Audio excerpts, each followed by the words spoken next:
On a bon, Céline, bonjour, comment vas-tu? Plutôt bien, écoute, il pleut pas, donc je vais bien. Bah écoute, c'est pas le cas chez moi, mais je suis pas très loin de la Bretagne, donc est-ce vraiment surprenant? En tout cas, je suis très contente de t'avoir aujourd'hui. On s'est rencontrées toutes les deux à Global Industrie. L'occasion était trop belle, donc c'est à ce moment-là que je t'ai proposé de te recevoir dans le podcast. Si on commence toujours par trois questions, qu'est-ce qui t'anime? Qu'est-ce qui te révolte et qu'est-ce qui te fait peur? Alors, qu'est-ce qui m'anime? Eh ben, c'est pourquoi on est là aujourd'hui. C'est l'industrie et la transmission. L'industrie française, ça m'anime. C'est mon moteur. Après, qu'est-ce qui me révolte? Ben, c'est l'injustice. C'est l'injustice et surtout en plus quand elle est faite auprès des enfants et des femmes. C'est des causes qui me touchent vraiment. Et puis, la dernière question, j'ai déjà oublié. Qu'est-ce qui te fait peur? Qu'est-ce qui me fait peur? Eh ben, un petit peu tout. Moi, je suis pas une téméraire. C'est un peu, peut-être pas très bien de dire ça, parce que quand on est chef d'entreprise, on croit qu'on a peur de rien. Mais moi, je crois que j'ai un peu peur de tout. La peur, c'est quelque chose où je travaille dessus, qui m'anime et qui me permet de pas faire trop d'erreurs. Ah, c'est intéressant. OK.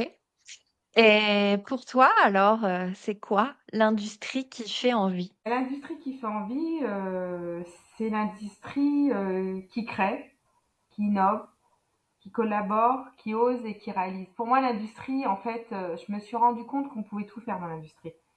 Donc l'industrie qui fait envie, c'est celle qu'on va faire voir aux gens et qu'on fera découvrir. Donc l'industrie, elle est française, elle est magique et elle est peu connue. C'est beau. Ce que je te propose maintenant, c'est de te présenter comme tu le souhaites. Heu, Ici, on commence toujours j'introduis toujours seulement par le prénom. Donc peut-être nous dévoiler, ton identité. Alors, je m'appelle Céline Bourdin. Je vais rajouter Stépac parce que c'est le nom de mes parents. Parce que je peux pas me présenter sans parler de ma famille, puisque je suis issue d'une famille d'entrepreneurs, donc qui s'appelle Stépac Zimmermann. Donc je suis une petite européenne. Je suis issue de l'immigration. Voilà, donc moi, bah, je dirige l'entreprise familiale depuis j'ai 55 ans. Je suis rentrée à 21 ans, donc ça fait vraiment très longtemps. Et moi, peut-être que j'ai de particulier dans mon parcours, c'est que je suis la petite. J'avais un grand frère. J'ai toujours un grand frère d'ailleurs qui lui a décidé d'arrêter l'aventure de l'industrie. Donc voilà, l'industrie on l'aime ou on la quitte. Hein. Je crois qu'il y avait un truc comme ça, mais moi j'aime ça. Et aujourd'hui, donc, mon entreprise s'appelle Manufacture de l'éphémère et Papeterie Le Bourret. Et je fabrique des nappes en papier pour la restauration. Et par une histoire, peut-être qu'on reviendra dessus, mais j'ai racheté il y a 6 ans mon fournisseur qui s'appelle Papeterie Le Bourret. Donc maintenant, en fait, je suis ce qu'on appelle intégrée. Je fabrique du haut jusqu'en bas. Et voilà, donc c'est qui je suis, c'est une bourre. Donc, tu es littéralement un bébé, de l'industrie alors? Ouais, voilà, oui, je suis exactement. En fait, ce qui est assez rigolo, c'est que donc je suis très invitée à la French Fab avec BPI. Et quand j'ai lu le livre de Nicolas Dufourcq, j'ai compris quelque chose. Je suis un bébé de l'industrie, mais qui a eu honte à un moment d'être un bébé de l'industrie. Parce Ouais. que dans les années 80, en fait, l'industrie, elle n'était pas très très bien représentée en France. Donc j'avais 10 ans, j'étais une petite fille, et en fait, bah, à l'école, on critiquait beaucoup les industriels. Donc moi, j'ai pris le parti de dire que mon père était éboueur et ma maman femme de ménage parce que j'avais honte que mes parents soient entrepreneurs. Voilà. Donc je m'excuse aujourd'hui, tous ceux qui m'écouteront, je m'excuse pour mes parents, mais il y a eu un moment, j'avais un peu honte de l'industrie parce qu'être industriel, c'était pas très très classe dans les années 80-90. Mais tu penses que c'est lié à tout ce mouvement de vouloir, délocaliser l'industrie? Alors moi, dans les années 80, bon, je vais pas être désagréable, mais je suis partie dans les années 80, mais la délocalisation a déjà commencé, le fabless, tout ça, et en même temps, on était quand même dans une époque aussi de grande consommation, tu vois? C'est ça qui est hyper surprenant, dans ces années 80. Oui, et moi j'ai vraiment souvenir en fait de mes parents qui travaillaient beaucoup, qui étaient hyper investis puisque ma mère en 1954 quand elle crée l'entreprise, voilà, donc les années 80 ils sont à plein dedans quoi. Enfin je veux dire Eh oui, ils roulent, ils adorent ce qu'ils font, mais moi en tant que petite fille en fait, bah, c'était pas hyper, c'est pas glamour, quoi. non c'était pas sexy d'être chef d'entreprise, de faire de l'industrie. il y avait l'image vraiment des pollueurs, de faire du bruit, voilà. Donc ouais, moi j'étais pas très très fière de mes parents. Ouais, OK. Et ce que je te propose, c'est, je pose un peu de contexte avant qu'on démarre sur notre échange qui va forcément être passionnant. Déjà, merci pour cette entrée en matière où tu nous livres déjà beaucoup de choses. Et merci aussi à vous qui nous écoutez parce que vous êtes de plus en plus nombreux à écouter l'industrie qui fait envie, à nous faire des retours, des partages, à vous abonner. Donc, merci pour ça. Je vous demande juste 10 petites secondes de votre temps précieux si vous pouvez mettre 5 étoiles juste en haut sur la plateforme sur laquelle vous écoutez et vraiment 10 secondes, top chrono. Je reviens à toi, Céline. Excuse-moi pour cette minute promotion. Tu viens de nous parler donc de ce qui t'anime, de ce qui t'indigne, de ce qui t'inquiète. Tu viens de nous dire ce que c'est pour toi l'industrie qui fait envie. Moi, je l'ai déjà senti et je pense qu'on le sent aussi au travers de cette introduction que tu fais pas les choses à moitié. Tu as une voix qui est forte, qui est incarnée. C'est vraiment ce que j'ai ressenti, en tout cas, quand on s'est rencontrés. Donc, on va commencer un peu fort. Comme tu le disais, tu es à la tête de la manufacture de l'éphémère. C'est dans un contexte d'héritage familial, de transmission qui t'est cher. Hein, tu nous en as parlé déjà. Aujourd'hui, tu l'as fait évoluer aussi avec tes convictions en y injectant une partie de ce que tu es, j'imagine. Tu vas nous en dire un peu plus. Aussi des mutations du monde du travail, de ta façon de produire, de manager, de transmettre. Donc, on va parler concrètement de qu'est-ce que ça fait, enfin, pourquoi faire envie dans une industrie, comment faire envie d'industrie où les horaires, la saisonnalité, les défis de recrutement, les contraintes de terrain sont réels. Comment toi, tu mets en action ta vision. Donc, on va retrouver 4 grandes thématiques dans ce que j'ai prévu aujourd'hui, un peu que tu nous parles de l'histoire, de l'ADN de l'entreprise, l'impact des mutations, des défis, les sujets de l'organisation du travail et les sujets de l'attractivité des territoires. Donc voilà un peu les 4 axes du jour, si on respecte ce qu'on s'est dit, parce que parfois j'ai tendance à digresser. Est-ce que c'est bon? Est-ce que tu es prête? Je suis prête. Super. Est-ce que déjà tu peux nous raconter un peu ce qui fait que la manufacture de l'éphémère, c'est une entreprise qui est unique aujourd'hui et pas seulement par son histoire. Qu'est-ce qui la rend unique? Voilà, je te pose la question. Manufacture de l'éphémère est une entreprise assez unique parce que en fait nous sommes on réenchante les tables des restaurants et d'autres endroits et on est des spécialistes de la couleur. Donc ça, on est unique en son genre parce que déjà nos produits sont uniques. Après, qu'est-ce qui nous rend peut-être unique aussi, c'est peut-être le fait que je sois le président. Parce qu'en fait, j'ai même du mal à dire présidente. Mais je pense que d'être une femme dans l'industrie, on n'est pas nombreuses. Donc ça rend aussi l'entreprise un petit côté différent. Et puis peut-être ce qui est unique aussi dans Manufacture, c'est cet amour de la famille. Du coup, ça nous rend unique puisqu'aujourd'hui, eh ben, mes enfants ont envie de continuer. Donc je crois que les ETI familiales ont quand même quelque chose de magique et ça nous rend unique d'avoir être en train de préparer une transmission. C'est chouette, c'est très chouette. Donc justement, comment toi, tu as vécu cette période quand tu as repris le flambeau en quelque sorte? Quels ont été voilà, tes défis? Est-ce que c'était naturel? Est-ce que tu as eu des peurs à ce moment-là, j'imagine? Euh, Quelles questions tu as pu te poser?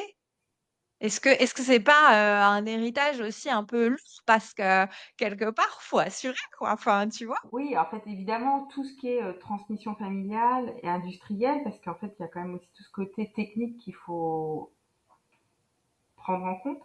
Mais oui, pour moi, c'était un vrai challenge parce que mon frère Sylvain, qui était dans l'entreprise avant moi, je me rends compte que pour moi, l'entreprise, il faut avoir quelque chose de, il faut aimer vraiment l'humain.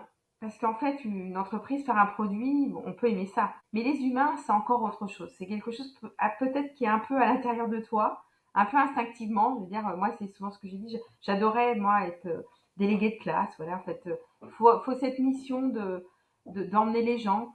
Et du coup, je me rends très vite compte que mon frère, il a pas trop cette envie-là. Donc voilà, ce qui a été très dur pour moi, c'est de faire comprendre à mes parents que moi, j'avais cette envie et de me laisser ma chance. Et parce que comme j'étais la petite sœur, voilà, et puis une fille, hein, parce que finalement, j'entends encore beaucoup d'amis, chefs d'entreprise, oh, tu sais, est-ce que ma fille peut vraiment faire un métier d'homme? Ah bon? On est en 2025 et vous vous posez encore des questions comme ça. Mais mes parents se les sont posés aussi, donc voilà. Donc moi j'ai mis beaucoup de temps. Alors j'ai racheté une petite partie des parts et j'ai mis du temps à le dire aux collaborateurs. Je laissais mon frère président, moi j'étais en dessous.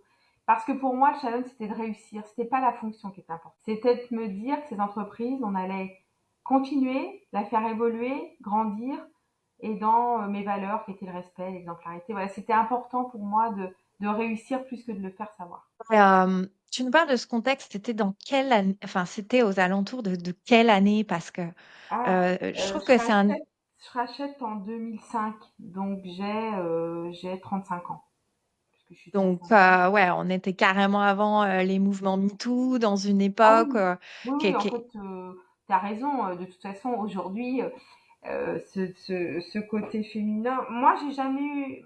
Ma mère était très ouverte. Enfin, moi, j'ai pas vécu dans le côté, t'es une fille, tu peux pas faire ça. Mais indirectement, en fait, ces chape de plomb étaient sur nous, Mm. les femmes. Et voilà, pour moi, c'était normal que ce soit mon frère. Voilà. En fait, tout Ouais, ça a été de l'induit. par norme sociétale, en fait, presque. Exactement. Parce que C'est tu as pas eu, pour toi, ce modèle-là enfin, de la maman, de ta maman qui pouvait être au foyer ou d'un modèle peut-être ultra patriarcal, mais non. peut-être plus par déformation et par norme sociétale ou. Exactement. Tu te rends compte que un changement, c'est un changement de société. On peut pas se dire que les changements vont passer par ta société. Non, elles changent par nous tous. Et moi, pour moi, ma mère qui était dirigeante quand même, c'est ma Mm. maman qui a créé l'entreprise en 1954. J'ai toujours eu l'image d'une maman qui travaillait, mais j'avais un frère aîné, donc c'était à lui de reprendre l'entreprise. Comme quoi, il faut Ah, c'est casser tout fou. le temps les murs. Enfin voilà, il y en a tout le temps. Et on aura le talent pour toujours en remettre. Ok. Et est-ce que tu penses que votre histoire d'entreprise, votre histoire familiale, le fait que ce soit ta maman qui ait créé l'entreprise, est-ce que tu penses que ça apporte quelque chose de particulier côté salarié? Est-ce que tu penses que ça peut apporter un engagement qui soit différent qu'une entreprise qui pourrait être détenue en grande partie par des capitaux dont on ne sait finalement pas Oh, trop d'où ils viennent, tu vois, oui. quand on est salarié, ça change quoi? Ça change tout, là. Le TI familial, ça change tout. En fait, quand nous, on recrute des gens et qu'on leur dit que l'actionnariat est 100% familial et voilà, qu'il y a pas, eh ben, ça donne envie aux gens parce que je crois qu'aujourd'hui, en fait, c'est ça, c'est que dans l'histoire du sens, c'est d'avoir quelque chose de commun. Et en fait, moi, j'entends souvent des gens qui me disent, bah oui, on ne sait même pas qui est notre dirigeant, qui sont les actionnaires. Et je crois que cette histoire familiale, en fait, porte nos collaborateurs. En tout cas, ils la partagent. Je sais pas si elle les porte, mais ils la connaissent et ils sont fiers de dire, ouais, moi, je travaille pour telle famille. Après, ça ne peut pas plaire aux gens, hein. Je dis pas que, mais en tout cas, ceux qui sont avec nous aiment le côté où, tu vois, ma maman était encore avec nous il y a une semaine. Ben voilà, les gens vont lui dire bonjour, elle a 93 ans, ils sont contents de la voir. Voilà, il y a cette histoire, quoi. C'est un peu comme un parcours de vie, quoi. Donc oui, ça porte les gens, oui.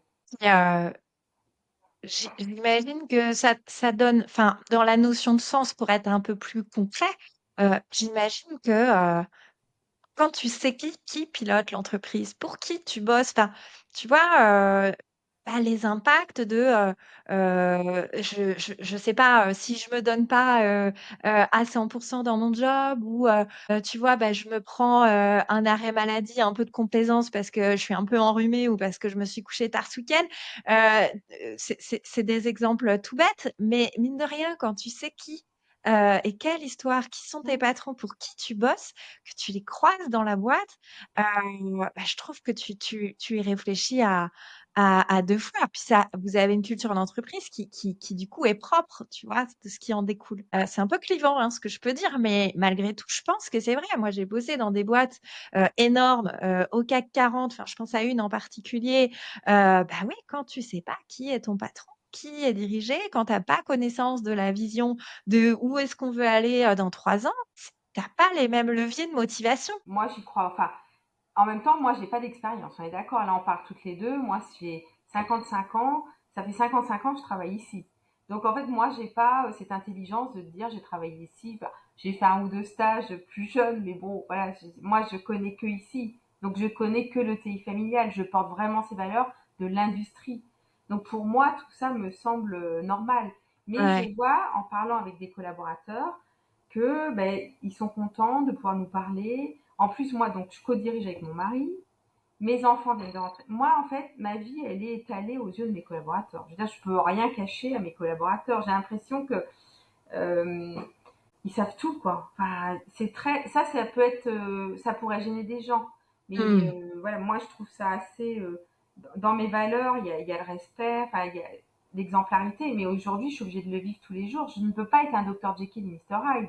C'est-à-dire que ce que je suis aujourd'hui ici, je dois être la même chose le lundi de Pâques, en train de ramasser les œufs dans mon jardin. Enfin, je veux dire, je peux pas jouer un rôle.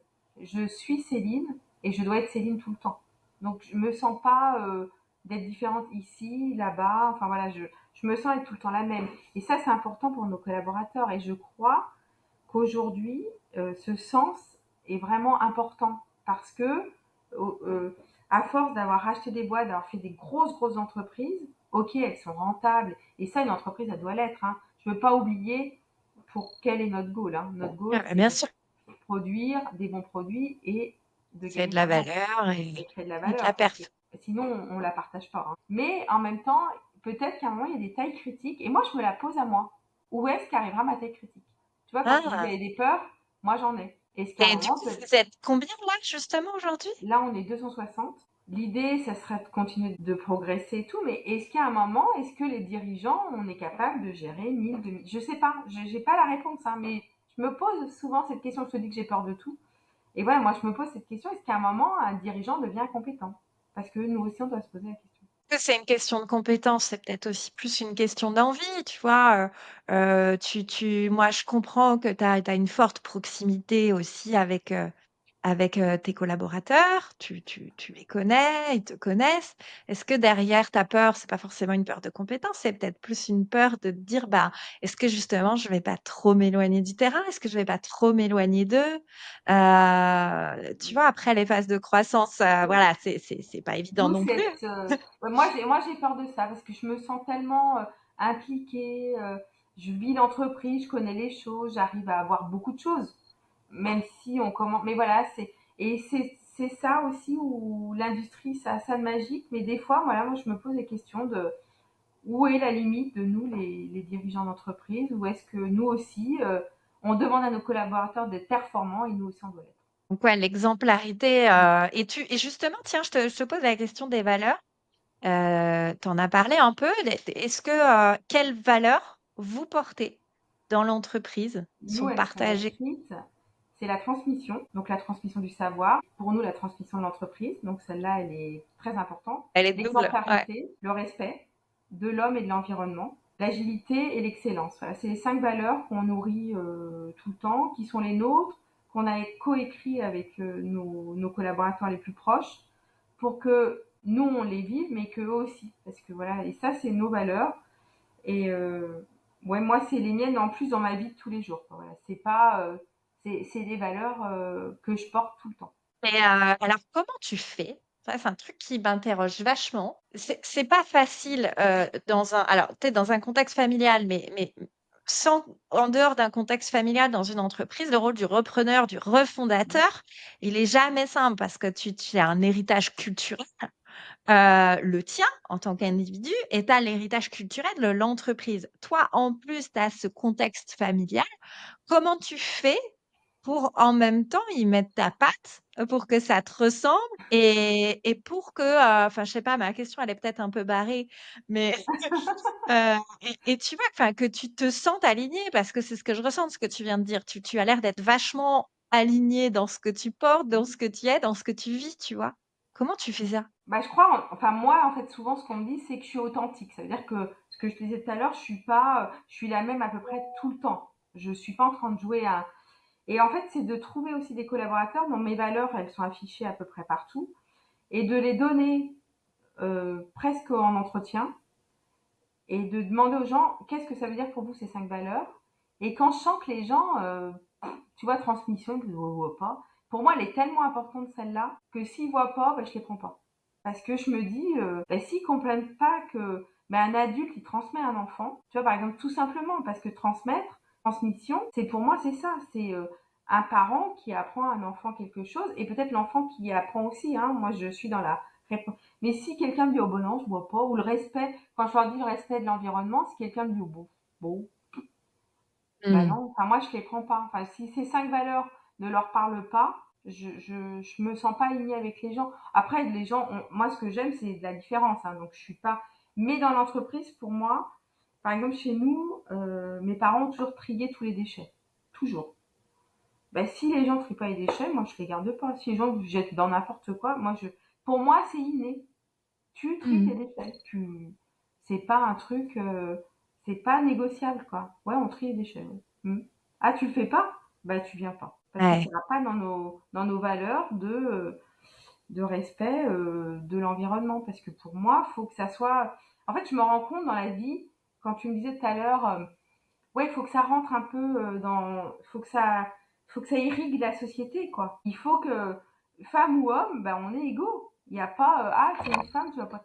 Non, une femme, elle peut être dirigeante, elle peut faire de la politique, elle peut tout faire, quoi. Il n'y a pas des boulots d'hommes ou des boulots de femmes. Et ça, pour moi, voilà, c'est mon côté exemplaire, tu vois, de me dire, voilà, c'est important de porter tout ça. Ouais, je sais pas. Je pense que tout ça est écrit pour moi. Des fois, je me dis, mais ils ont écrit ça pour moi, les C'est fou. collaborateurs. Mais du coup, est-ce qu'il y a des choses sur lesquelles tu as tu t'es un peu, éloignée peut-être de ton héritage, de la transmission que tes parents t'ont laissée? Est-ce qu'il y a des choses que tu as voulu faire différemment, hem, liées, soit à des éléments contextuels Oui. ou juste, toi, tes convictions propres, tu vois? Je crois que c'est pas, est-ce que j'ai fait des choses différemment? Oui, parce que mes parents avaient créé une entreprise. Ah, ils ont développé, ils ont fait des choses. Et par exemple, à l'époque, mes parents avaient développé des sites pour aider le transport. Ben moi, j'ai tout fermé parce que le transport aujourd'hui est très bien organisé. Mmh. Donc voilà, c'est quand tu disais ce que tu as changé des choses, c'est aussi le moment qui fait changer. Moi, je vis beaucoup Mmh. au présent et je me fais pas des nœuds dans la tête en me disant oh là là, mes parents auraient pas aimé que je fasse ça. Je, par exemple, je me suis très intéressée par l'IA en ce moment. Je me dis qu'est-ce que ça va apporter de bien pour nous tous. Et du coup, mes parents, ça n'existait pas l'IA. Enfin, tu vois, donc oui, tu t'adaptes au monde dans lequel tu es parce qu'il y a des, quand même, heureusement, il y a des choses, mais tellement bien qui se passent en ce moment. Parce que on veut toujours regarder ce qui se passe de pas bien, mais il y a beaucoup de choses, moi, je trouve exceptionnelles. Et du coup, oui, j'ai adapté le moment présent. Donc, Ouais, au je garde contexte. tout l'héritage de mes parents, mais je vis en 2025. Je suis fière de. Tu sais, des fois, les gens disent c'était mieux avant, mais non, c'est mieux aujourd'hui. Moi, je suis pas du tout là-dedans. Moi, je vis le moment présent et je me dis qu'est-ce que je vais faire pour que ce soit encore mieux. OK. Hem, est-ce que après le covid, enfin, il y a beaucoup d'entreprises qui ont observé des mutations, voilà, importantes, hein. C'est pas un scoop que je balance là.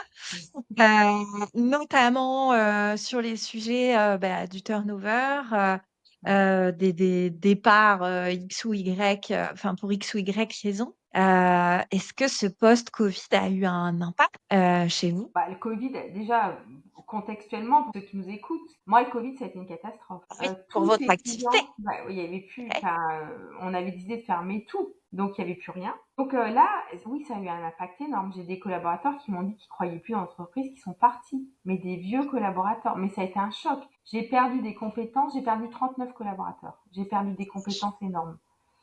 J'ai En perdu des 2020, 2021, quoi. Ouais, mais très rapidement, moi, ils sont partis, mais ça partait, et tout le monde me demandait des départs, ils y croyaient plus, ça repartira jamais. Enfin, tu te rends compte de l'impact de cette mot de ce président qui dit on est en guerre, mais il est fou d'avoir dit ça. C'était juste une sale période et moi j'ai compris qu'on fasse attention. Mais on a été trop loin dans les phrases qu'on a dit. Donc moi j'ai eu ouais, beaucoup de départs. Donc oui, moi mon entreprise a été mise à mal. Ça a été très très dur, nous 2021, parce qu'il y a eu des confinements, des couvre-feux, les restaurants étaient refermés, on les refermait le soir, pas le midi, enfin.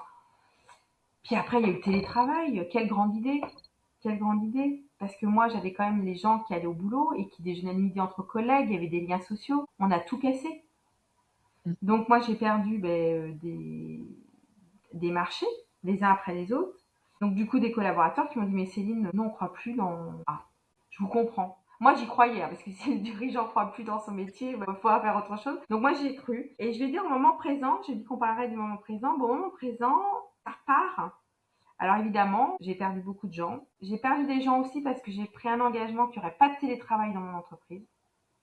Parce que quand tu fais de l'industrie, tous ces gens, 80% de tes collaborateurs ne pourront pas faire du télétravail. Donc si dans tes valeurs, tu as l'exemplarité, bah du coup, tu mets tout le monde pareil. Donc moi ici, tout le monde vient en présentiel. Donc voilà, donc ça, ça aussi, ça m'enlève des compétences, parce qu'il y a des gens qui veulent que du télétravail. Ah, sur des fonctions support, tu veux Ouais, dire, oui. ou du coup, certaines personnes étaient en télétravail pendant le Covid et en retour, tu leur dis, bah non, Ah, le choix. moi, j'ai eu personne en télétravail, hein. Moi, j'ai Ah, fermé la ok, boîte, hein. Non. Non, non, ok, moi, c'était soit chômage ou, non, il n'y a pas eu de télétravail. Mais ok. dans des jeunes, par exemple, si je cherche quelqu'un, dans des métiers, ils vont me dire, ben, on peut pas faire du télétravail. Non. Moi, c'est systématique. C'est une règle que je me mets. Voilà. Alors, c'est peut-être pas très flexible, ça. Mais voilà, moi, j'ai envie que, je crois beaucoup à l'équipe. Moi, souvent, on me dit, mais t'es quoi? Moi, je dis, je suis un chef d'orchestre. Je les fais jouer de leur instrument. Mais tu vois, un orchestre, on l'a vu dans le Covid, on a essayé de mettre des gens en visio et ils ont fait de la belle musique. Mais qu'est-ce que c'est plus beau quand l'orchestre est... Tu sais que je fais de la musique, hein. Alors attention, hein. Attends, tu sais Donc peut-être tu pas vois ce que je veux d'ailleurs. dire. Tu Tu peux le dois faire avoir en un visio. pupitre derrière moi. Voilà. On peut le faire en visio. Mais qu'est-ce que c'est plus beau quand les gens jouent ensemble, dans la même Mm. pièce. Voilà, mais l'industrie, c'est jouer ensemble dans la même pièce. Et du coup, celle-là, je la lâcherai pas. Je me perds des compétences, je pense, parce qu'il y a des gens maintenant qui veulent plus que ça. Il y a d'autres métiers, ils iront ailleurs. De toute façon, on trouvera chacun le sens de son travail. Ici, il n'y a pas de télétravail. Et du coup, ça marche plutôt bien. J'arrive à recruter même des plus jeunes, de tout. Parce que, de toute façon, ouais, nous, on est dans le territoire. On est en Sarthe. Et voilà, il y a des gens qui sont attachés aussi au territoire. Vous recrutez très local, Ouais. j'imagine. Oui, C'est, oui. c'est le périmètre est très rapproché. Dans nos préférences, on l'aime bien, le périmètre rapproché. Des gens qui habitent à 10-20 kilomètres. Et puis c'est vrai, quand tu cherches des compétences, tu vas peut-être à 30 ou 40 kilomètres parce que tu cherches des compétences qu'il n'y a pas des fois. Les gens sont pas installés à côté de chez toi. On n'est pas des stars non plus, hein. Même si je m'appelle Céline, je suis pas Céline Dion, hein, tu te rappelles. Je suis, je suis Céline Bourdin. Moi, je Et du viendrai coup, juste pour toi, Céline, je te jure. ouais. Mais du coup, ouais, on essaye quand même que les gens soient. On s'est rendu compte, il y a eu des enquêtes qui ont été faites, que le tolérable pour les gens était 20 minutes de route. Voilà. Donc, voilà, ben nous, on privilégie les gens à côté de chez nous. Et puis, quand on peut pas, on cherche un peu d'autres compétences un peu plus loin. Et c'est vrai que les gens viennent aussi pour cet engagement d'industrie. Enfin, c'est quand même un métier, c'est quand même l'industrie plaît aux gens. Et là, Oui, puis enfin, ça fait longtemps quand même que vous êtes installé sur le territoire. Donc j'imagine aussi que cette notion de territoire, vous l'avez travaillée. vous êtes présent sur votre territoire, vous faites des actions, donc c'est forcément aidant, même quand on n'est pas sur un territoire hyper urbanisé. On sait qu'il faut donner à son territoire pour recevoir. Donc, je pense qu'il y a aussi cet effet-là. À mon avis, dans votre périmètre rapproché, on vous connaît. Oui, oui, oui. Enfin, on a beaucoup de gens. Alors déjà maintenant, ben, il y a aussi beaucoup de seconde génération comme moi. Il y a des parents qui sont venus, des enfants, des petits-enfants. Mm. Enfin, moi, j'ai des lignées, hein, j'ai des gens qui se sont rencontrés ici. Enfin voilà, donc oui, Oh, quand tu es dans du local, tu sponsorises l'équipe de foot, tu t'aides le petit. Il y a une épicerie solidaire, tu fais qu'il y ait des gens, ben moi je l'aide aussi. Enfin, tu essayes d'être vraiment en contact de ton village, parce que pour moi, c'est important aussi cette ruralité parce que tout le monde n'a pas envie de vivre à la vie dans les villes. Et de toute façon, l'industrie a des grosses difficultés à être dans les villes. En fait, c'est tout le paradoxe. On te dit il faut réindustrialiser, mais dès que tu te mets quelque part, il y a trop de maisons, on dit ben non, vous gênez, il faut partir. Donc voilà, donc c'est pour ça ouais, que un vrai problème de foncier, hein, de toute ben oui, façon.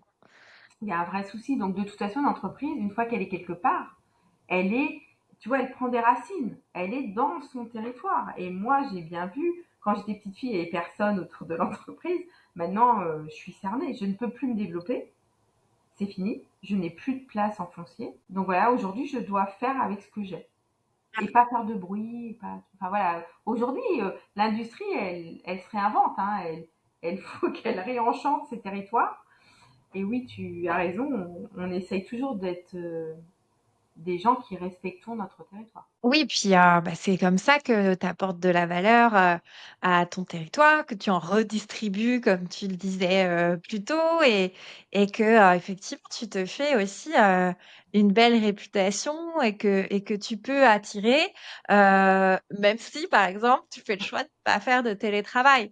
Oui, Parce que voilà, c'est clair que enfin, c'est un positionnement qui est hyper clivant hein, de ah pas faire oui, de télétravail aujourd'hui. Donc, je trouve ça hyper intéressant parce que forcément, moi, je suis pro télétravail, même si je comprends clairement ton point de vue, mais moi, je suis plus à pousser les boîtes à faire du télétravail. Mais je trouve ça hyper intéressant, ton point de vue, de dire, bah, voilà, cette position, elle est assumée, elle est claire pour telle et telle raison, mais du coup, on propose autre chose et on recrute aussi en fonction de ça, et notamment sur un territoire assez, enfin, sur un petit territoire, quoi. C'est ça qui est intéressant. C'est sûr que tu vas pas recruter à l'autre bout de la France. non. Et- Et télétraité dans la... Il y a quand même, il y a quelque chose d'assez vivant dans cette industrie, dans ces échanges. Et quand tu es sur les territoires, tu as besoin aussi de contact. Moi, je Mm. comprends des gens qui font 2 heures de route le matin et qui disent, moi, je préfère le télétravail. Les quatre Ouais. heures perdues ou les 2 heures perdues dans les transports en commun, c'est c'est épuisant. Mm. Et puis, voilà, ça n'apporte rien. Nous, ils viennent à vélo. Tu vois, là, on va organiser 24 heures vélo. Nous, on est en train de faire une équipe, donc on pousse les gens à venir à vélo au boulot. Voilà, tu fais aussi de l'animation, tu crées du lien, tu bouges les gens. C'est important, ça aussi. Tu vois, notre rôle aussi d'entrepreneur, c'est d'avoir des salariés en bonne santé. Ça Ouais. aussi. Et du coup, tu sors. Nous, on leur a mis des tables de pique-nique dehors, ils mangent dehors. On a un lac, ils vont au lac, ils vont courir autour du lac. Nous, on les pousse beaucoup à faire du sport. Je crois aussi, attention au télétravail, aux gens qui s'enferment. Enfin, voilà, moi je Ouais, mettrais, ouais, ouais, bien c'est sûr. un À partage fair, l'isolement, hein, mais les ouais, gens qui sortent plus, qui voient personne, et attention, c'est une réalité. on est des mammifères, on a besoin de liens sociaux. Non, mais je pense que derrière ces sujets, notamment le télétravail, t'as pas forcément d'injonction. Je pense que, encore une fois, c'est extrêmement contextuel et le contexte rural, il est très différent. Tu sais que moi, je suis entre Saint-Nazaire et Nantes où on a un bassin, deux bassins, plutôt trois, voire quatre bassins entre Saint-Nazaire et Nantes qui sont extrêmement concurrentiels, du Mm, coup, quand même plutôt urbanisés, où les enjeux d'attractivité s'inscrivent forcément dans cette démarche concurrentielle. Et donc là, clairement, sur des fonctions support sans télétravail, c'est c'est compliqué. Donc ouais, c'est toujours contextuel. Et oui, je pense qu'il y a pas de forcément de bonne réponse. Pour ça, je te dis moi, de manière générale, je suis plus pro télétravail. Euh, mais dans le sens de cette concurrence et du bassin sur lequel on évolue. Tu vois, après, l'autre jour, j'étais avec un client dans la région lyonnaise, territoire plutôt rural. Il recrute comme toi de manière extrêmement locale, à télétravail. C'est parce que le même sens que ce que tu viens de dire.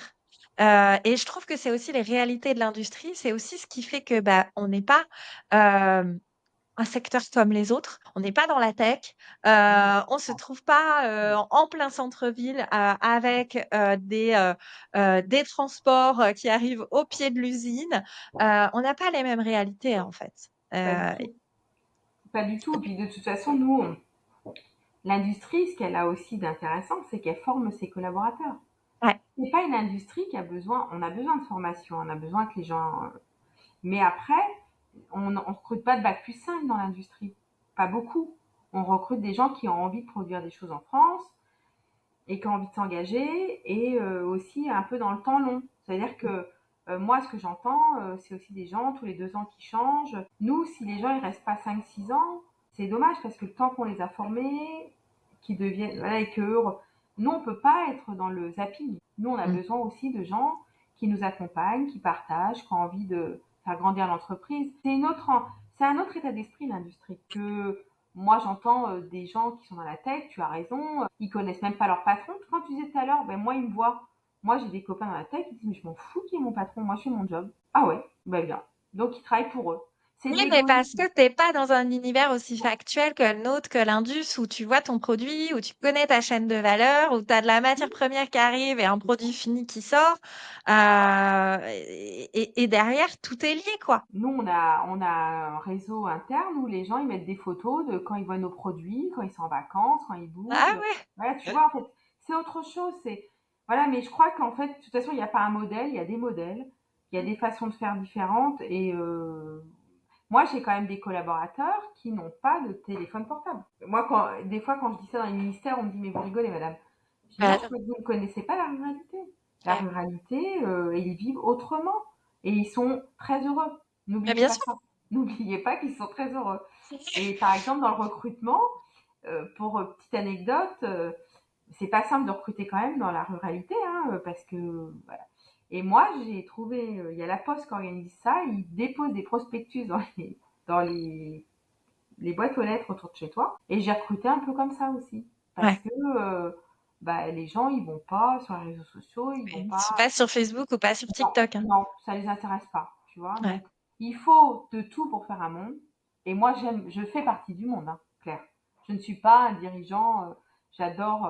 J'ai Instagram. J'ai pas TikTok. Je suis un peu trop vieille pour avoir TikTok Mais moi quand non même. plus. Ok. Donc, Moi je non n'ai pas plus. TikTok. Sens-toi à l'aise. Mais voilà, je vis dans mon monde.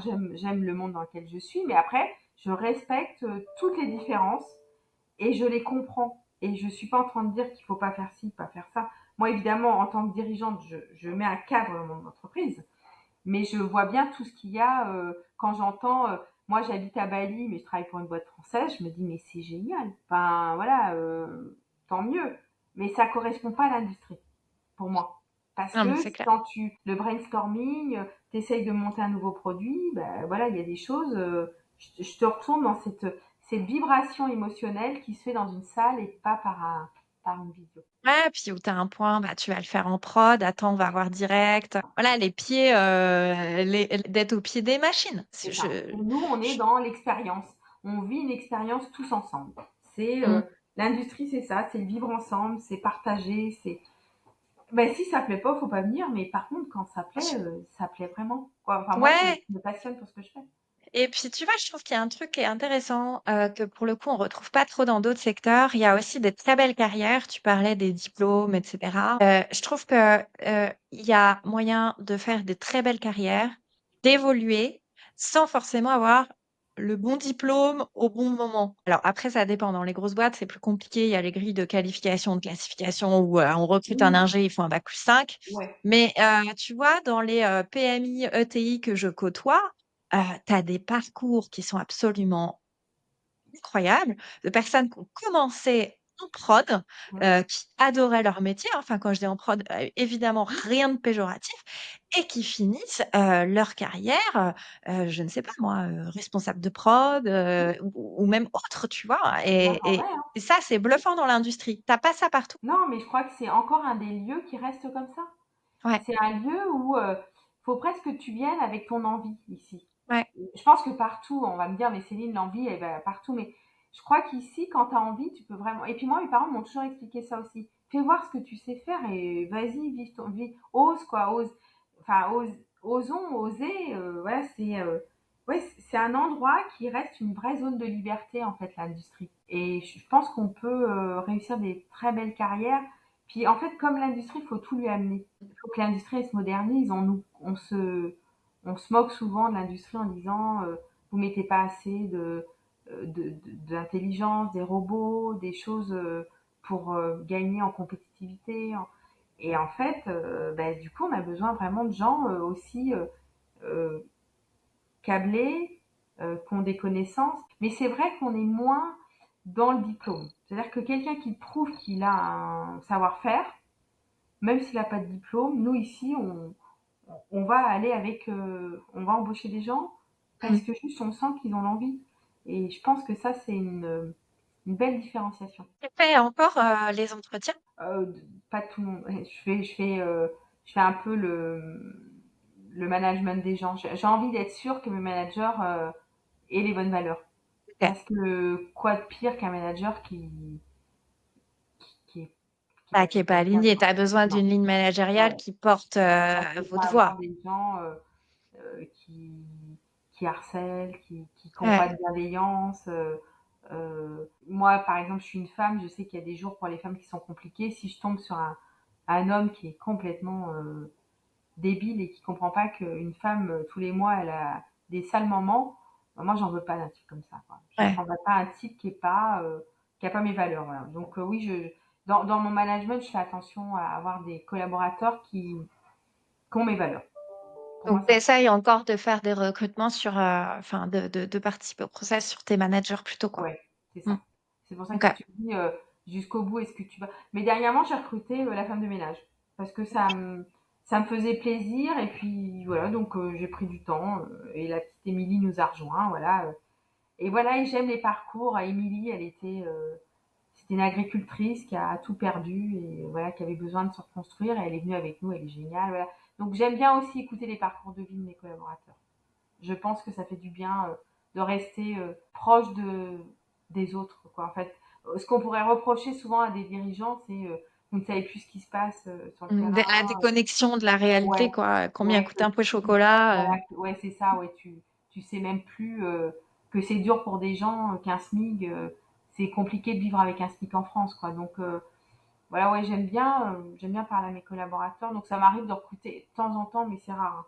Je te parle de Ouais, la femme de ménage parce que je suis tombée sur elle et elle était géniale et j'ai écouté son parcours de vie parce que des gens, alors moi, j'ai beaucoup d'agriculteurs autour de nous, hein, et c'est vrai que c'est aussi un secteur qui souffre énormément. Donc c'est intéressant aussi d'écouter pourquoi elle était chef d'entreprise, elle n'a pas réussi, tu vois. Parce que moi, ça me fait de la peine, quoi.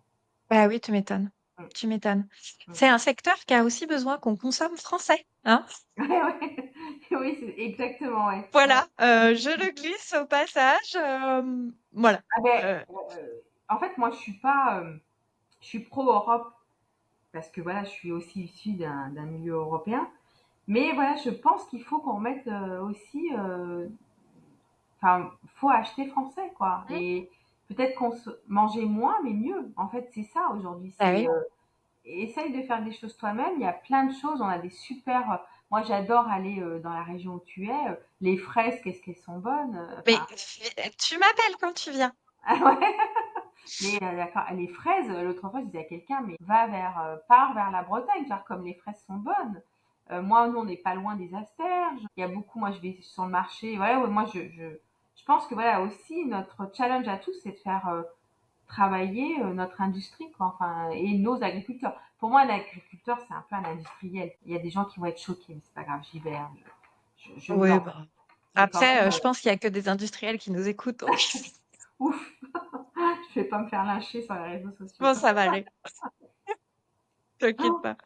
Non, mais c'est malheureux, mais c'est de la transformation de matière, en fait, hein, de la même manière, et qu'on va consommer derrière. Après, tu vois, effectivement, on n'est pas obligé de consommer de la viande à chaque repas. Et donc, peut-être mieux vaut-il effectivement consommer moins, mais qu'il soit meilleur et qu'on achète.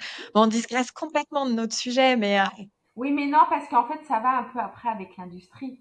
Parce que moi, en fait, dans mes amis, j'ai beaucoup d'industriels en agro.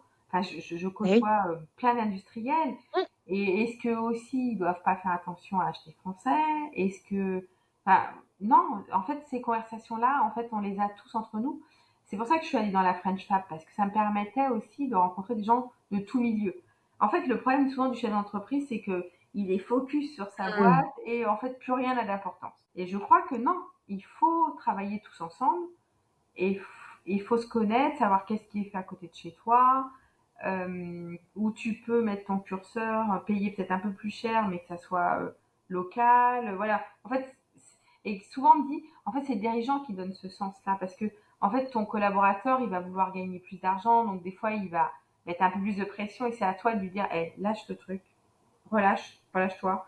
On va travailler avec telle personne, même si elle est plus chère. Et c'est pour ça que si, c'est, en fait, ouais, on part dans, sûrement que je suis n'importe quoi et je dis n'importe quoi, mais je pense que Non, c'est bah, alors ce moi, si tu me j'aime chauffes faire. sur la bouffe, tu sais, je te suis, hein. Moi, j'adore bouffer, j'adore faire à manger, donc je te suis, hein. Ben, c'est quand même mon secteur. Moi, je travaille avec les restaurateurs, Ah Claire. bah Donc, voilà. je ne pars pas n'importe où.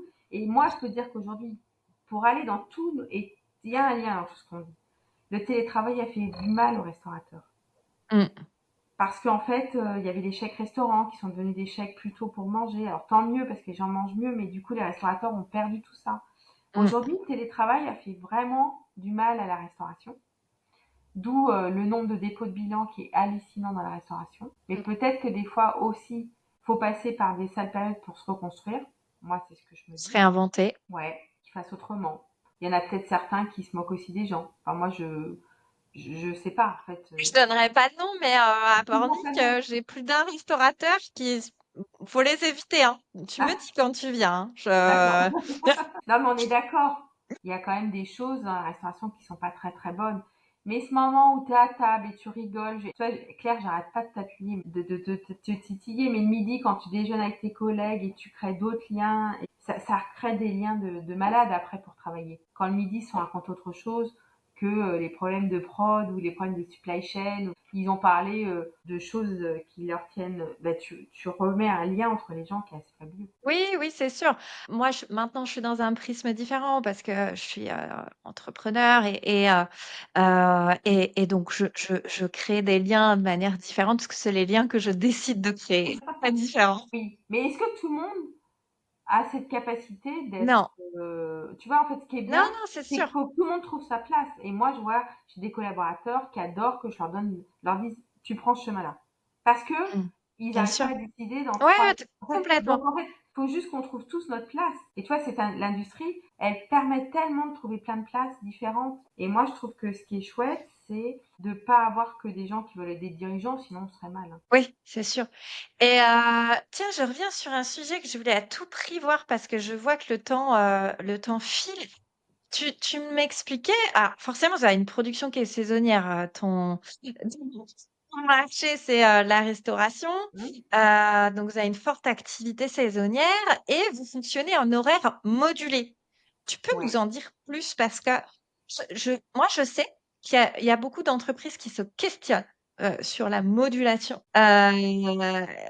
Et voilà, si tu peux Ouais. aiguiller un petit peu, bah voilà, c'est quoi les choix que vous avez faits en termes d'horaire, comment ça fonctionne, un peu les freins ou les bénéfices que les salariés peuvent en tirer. Voilà, qu'est-ce que ça donne? Alors nous, on a signé un accord dans les années 2000 quand les horaires ont changé pour faire de la modulation horaire. Parce que nous, en fait, nos grosses saisons, c'est quand il fait beau, puisque les terrasses s'ouvrent, les gens ont envie de sortir. On T'as est envie de encore boire un arrivé en coup février. et de Voilà. profiter d'une terrasse au soleil avec tes lunettes. Donc nous, en fait, on s'est rendu compte qu'il fallait qu'on travaille plus printemps-été et moins automne-hiver. Donc on a signé un accord de modulation. Donc on peut aller de 28 heures à 42 heures, mais on fait plutôt 4 jours, 5 jours. Donc je vais m'expliquer. Donc l'hiver, on travaille que 4 jours. Lundi, mardi, mercredi, jeudi. Souvent, ils ont 3 jours de week-end. Et l'été, on travaille 5 jours à fond, 40 heures. En équipe postée, t'as du 2-8, du Ouais, j'ai 3-8? du 2-8 et voire du 3-8. Ok. Presque toute l'année maintenant, parce qu'en fait, c'est très dur parce que nos clients ne nous font pas de prévision. Donc, c'est à Ah ouais. nous d'anticiper les commandes, de les mettre en Ouais. stock. Et en C'est même temps, compliqué. faut pas que tu te retrouves avec un stock démentiel non plus, Non, quoi. parce qu'après, c'est des besoins de fonds de roulement. Donc, en fait, ben, nous, on a signé cet accord qui place aux gens parce qu'ils savent que en novembre, ils vont travailler 4 jours, souvent octobre, novembre, janvier, février, ce qui permet à ces moments-là de prendre des rendez-vous perso, d'être assez libre. Alors, tu vas me dire, non, c'est pas de la liberté. Si, tu sais que tous tes vendredis, tu peux te mettre un rendez-vous de consulter des médecins, des choses. Commencer l'apéro à 17h si t'as envie. Alors, après, avec le feu de bois, parce que c'est moins les périodes, on est dehors. Mais Bon, tu voilà, peux ouais. prendre l'apéro au coin du feu, c'est sympa C'est, aussi. ouais, oui, oui, c'est plus montagnard. C'est plus. Moi, j'aime mieux Voilà. quand même le soleil. Bon. Mais voilà, donc en fait, nos collaborateurs ont signé l'accord. Ça leur plaît assez. Et en fait, le problème, c'est justement ça. C'est que cette modulation plaît beaucoup. Et quand on n'arrive pas à la tenir parce qu'on a trop de travail, là, tu sens Hmm. que les gens, ils sont pas contents. Parce qu'aujourd'hui, les gens, ils veulent du temps quand même. Ils Ouais. veulent pas être tout le temps le pied sur l'accélérateur. Les gens Ouais. ont envie de temps et quand on a trop de commandes, on voit quand même que ça tique si on fait pas les semaines de 4 jours l'hiver. Donc Alors, du coup, tu fais comment? Tu proposes au volontariat de bosser le vendredi? c'est ça, on va plus, nous on essaye de pas trop imposer, donc on cherche qui est d'accord pour travailler une nuit, de machin. Bon, et c'est vrai qu'il y en a, mais c'est pas la majorité. Ou c'est Aujourd'hui, les souvent gens, les mêmes, peut-être? ah oui, de Ouais, toute c'est façon, ça. celui qui a décidé de pas travailler une nuit, travaillera pas de nuit, hein. Mais je Hmm. comprends, il faut aussi que les gens soient en accord. Les gens qui veulent travailler une nuit, c'est toujours les mêmes. Ils aiment travailler de nuit En même parce temps, que, c'est hyper difficile, hein. Franchement. ouais, c'est Oh. ça, c'est compliqué, tu changes de Ouais. rythme de vie. Hmm. Mais par contre, il y en a qui adorent parce que c'est très calme, Hmm. il n'y a pas de bruit, Hmm. tu es assez Il n'y a pas de autonome. chef. Il n'y a pas de chef, exactement, mais tu as Il raison. n'y a pas de fonction Tu es support. autonome. Non, il n'y a personne qui te. Et du coup, on a des rois de la nuit qui ne veulent. Quand on leur dit, bon, ben, on arrête la nuit, tu vois que c'est. Hmm. Il y a T'as tes trop. mercenaires de la nuit, on les connaît, Ouais. ceux-là. Hmm. Mais du coup, voilà. C'est ça aussi l'industrie. C'est que tu as ce genre de travail que tu n'auras pas dans d'autres milieux. Donc, il y en a qui aiment, il y en a qui n'aiment pas. Mais c'est vrai que la modulation horaire, c'est quelque chose de très bien accepté. Et voilà, faut leur, quand même, ils veulent la modulation horaire avec un rythme. C'est-à-dire qu'il faut pas faire n'importe quoi. Faut que tu les préviennes. C'est organisé quand même. Il faut pas prendre les gens pour des Pion, trucs. quoi. Enfin, ouais. Non. Oui, donc toi, tu sais que ça revient à peu près toujours aux mêmes périodes, Ouais, donc c'est assez clair. ouais.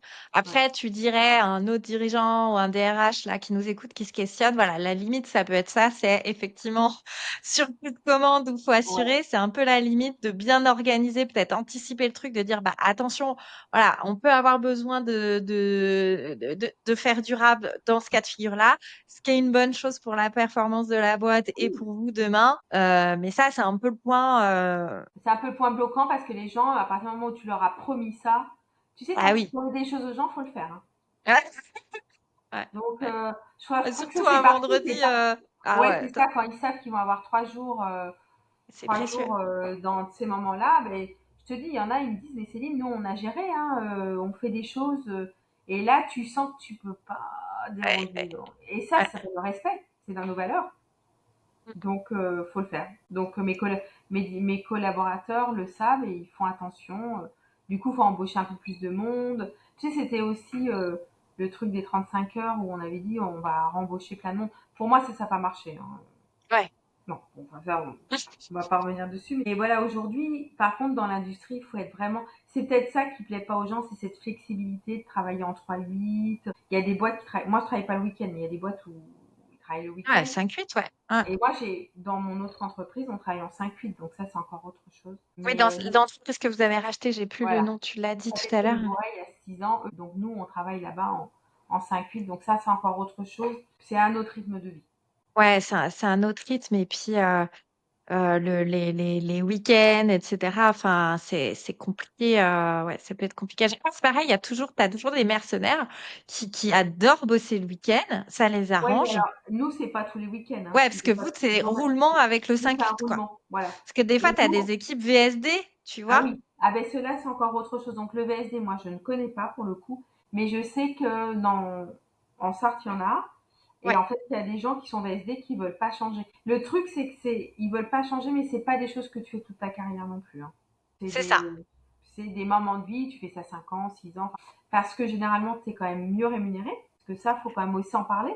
C'est que les gens qui sont 5-8 sont mieux rémunérés, ce qui me semble en plus très Mmh. honnête. Parce que c'est plus fatigant, mais c'est mieux rémunéré. Donc, tu as des gens, en fait, qui veulent plus en sortir. Ouais, et après, en même temps, déjà, le 3-8, c'est Ouais. dur. Enfin, Ouais, mais en fait, physiquement, le fa- 3-8, il n'y a pas beaucoup. C'est-à-dire que le 3-8, en fait, c'est beaucoup de 8 et l'équipe de nuit. je suis d'accord. C'est pas Mais des tu gens vois, qui nous, on a des grosses boîtes indus sur le secteur qui fonctionnent en 3-8, donc vraiment ouais. équipe matin, Ah après-nuit. ouais. Ça te dézingue le rythme de vie, hein. Donc, ils le disent, bah, souvent, tu vois, moi, enfin, accompagné des boîtes qui veulent garder le 3-8. Hmm. Mais en fait, bah, au bout d'un moment, les gens, ils tiennent plus, hein, parce Ouais. que trop fatigant.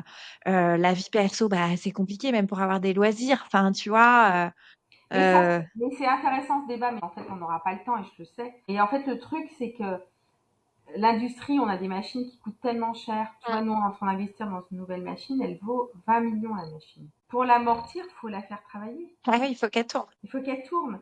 Et en fait, avec ce qu'on est en train de dire, mais bon, je suis pas. Mais en fait, tu dis au bout d'un moment, ça sera des machines qui font tourner les machines. Parce que, en fait, on te dit, étant les humains, ils peuvent pas être tout le temps à travailler. Oui, mais quoi qu'il arrive, par rapport à ce qu'on dit, c'est que moi, l'autre jour, il y a quelqu'un qui me dit, ouais, mais les week-ends et tout, ok, mais tu travailles que 35 heures quand même. En fait, c'est pas parce que tu travailles le week-end que tu travailles plus. Est-ce que ça, on est d'accord, Claire? Parce que moi, souvent, j'entends des gens qui disent, oh là là, mais oui, mais tu travailles, enfin, c'est pas les gens qui travaillent de nuit, ils travaillent pas plus que, ils travaillent même moins que 5 jours, puisque Non, je en fait, suis... il y a des repos. Donc en fait, de temps en temps, je me dis, mais il y a un truc que je comprends pas là, Ouais. parce que les gens Mais ils non, disent mais qu'ils parce que travaillent. c'est lié à la pénibilité, tu Ah vois. Je ok, pense on est que d'accord sur la moi, je pénibilité, pense que, mais tu mais travailles on est pas plus, on d'accord est que les d'accord, horaires sont les mêmes, c'est hein. les mêmes. Enfin, Ah le oui. volume Non, horaire, voilà. Non, parce que des fois, j'entends des gens qui disent, oh là, ils travaillent plus. Bah non, ah non. Bah, de toute non, façon, si tu prends un classique sur il du y a un trois travail huit, tu as différent. une équipe matin 5h 13h, après-midi 13h 21h et Et nuit après, c'est 21h 21h 5h. c'est ça, Donc ça, c'est le classique. Après, tu as le système du 5-8, ça peut être un peu différent, mais voilà. c'est très Et différent. après, tu Ouais. as le système du VSD. Et là, c'est pareil. Alors, ça, soit tu as le SD, d'ailleurs, soit tu as le VSD. Enfin, c'est hyper Ouais, adaptable. ouais, Et des c'est fois, tu as des adaptable. VSD en 2-8, tu vois. Ah oui. Bah, ouais, ah oui, oui, tu fais moitié-moitié, 12 heures, 12 heures. Hmm. Exactement. Ouais. Bah, tu vois, là, moi, j'ai l'exemple d'une boîte. Ils ont VSD, donc équipe matin, équipe après-midi. Par contre, ils ont fait le choix d'être en fixe. Hmm. Toujours la même équipe Ouais. matin, toujours la même équipe après. Ouais.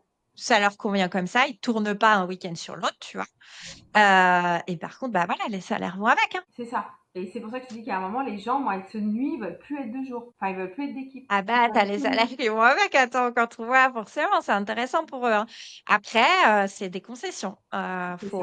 C'est aussi pour Mais ça c'est que... ça l'industrie. Tu vois, quand on disait pourquoi l'industrie, elle est un peu, faut avoir envie, c'est parce que tout ça, faut le comprendre et l'intégrer, quoi. Parce que c'est magique, parce que tu conduis ces belles machines qui valent très cher. Parce qu'en fait, souvent, c'est quand même ça.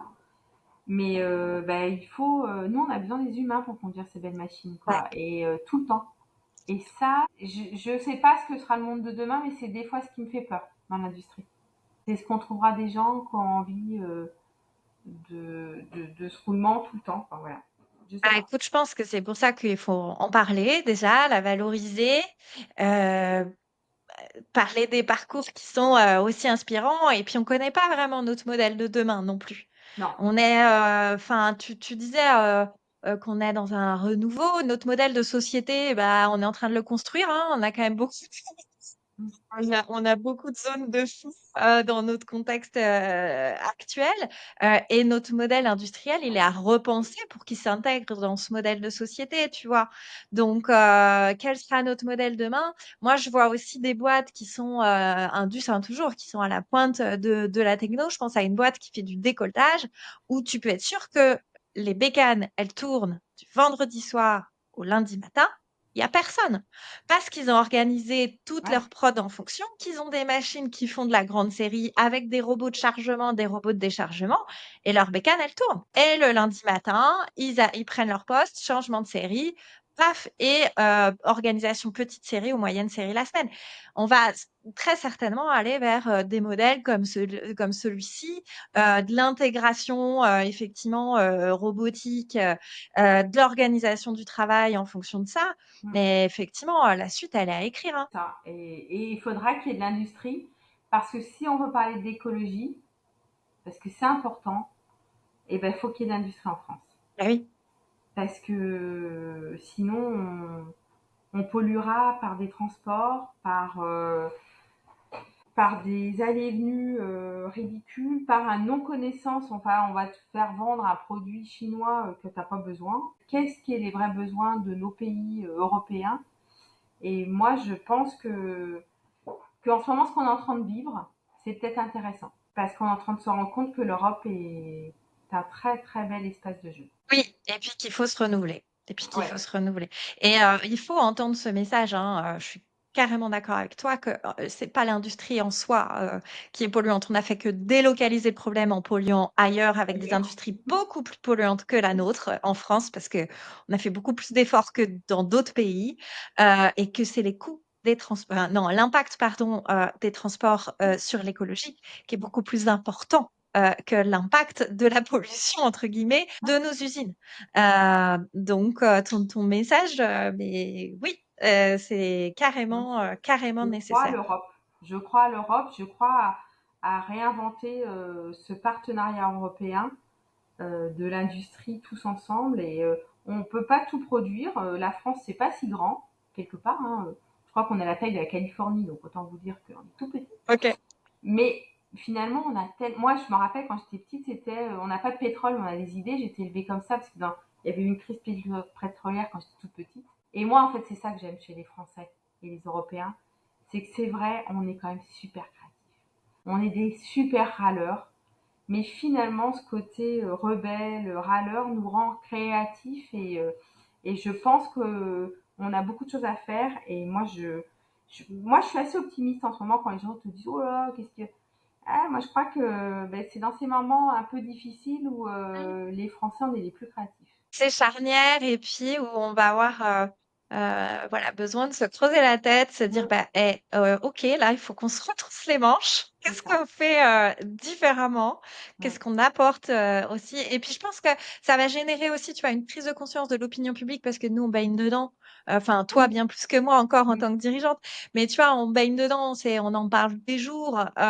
Mais je pense qu'on a besoin de rallier l'opinion publique et mine de rien, que l'on médiatise ces sujets, ce contexte géopolitique que l'on vit aujourd'hui, mm, bah, voilà, va aussi permettre de rallier l'opinion publique à se dire, ah, ok, donc vraiment, on a besoin de notre industrie en Europe, en France, pour grandir.